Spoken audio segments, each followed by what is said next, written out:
Over the rolling chalk hills of Oxfordshire stands a Neolithic burial mound known as Wayland's Smithy.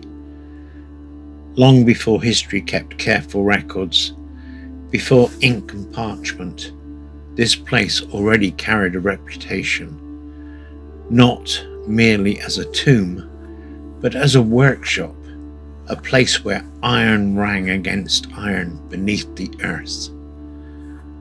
Wayland, one of the great smith figures of Northern European legend, in Anglo-Saxon poetry, especially the epic Beowulf, he is remembered as a master craftsman whose skills bordered on the supernatural. In Norse tradition, he appeared as Valda, a smith so brilliant that kings coveted his work and feared his talent. The story most often speaks of betrayal. Wayland was captured by the king, who wanted his genius confined to royal service, hamstrung so he could not escape, forced to forge treasures for the very man who imprisoned him. Wayland endured, but endurance hardened into revenge. In grim legend, he crafted terrible justice for his captors before fashioning wings and escaping into the sky. Smith, prisoner, avenger, inventor, his hammer was not only a tool, but an instrument of fate. Centuries later, the ancient burial mound in Oxfordshire became known to the legendary craftsman. The mound itself is far older than the stories, built around 3600 BCE. Yet by the time the Saxons named it, they believed Wayland himself worked beneath it. Travellers passing through the countryside told a curious tale.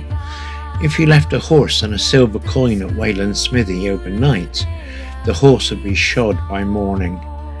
No smith visible, no fire seen, only fresh iron shoes fitted perfectly, and the coin gone.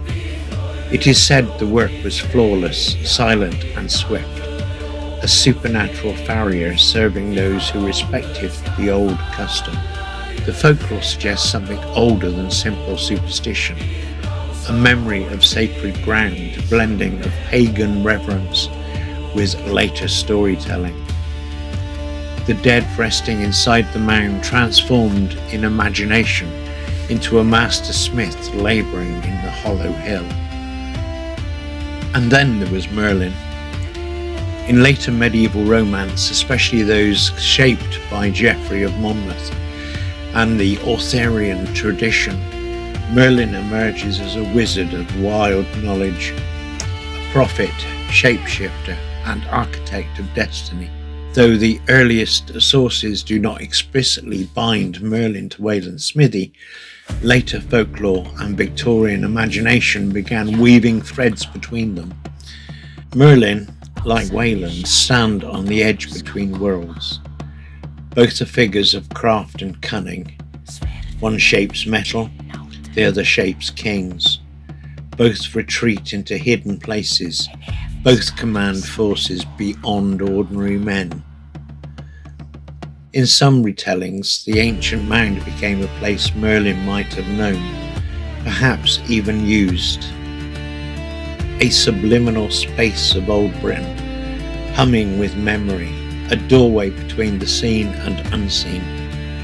Victorian antiquarians hungry for mystic communities sometimes imagined Merlin walking those same hills, aware of the old smith beneath the earth. Today, Wayland's Smithy still stands beneath open skies, weathered stones, grass whispering overhead.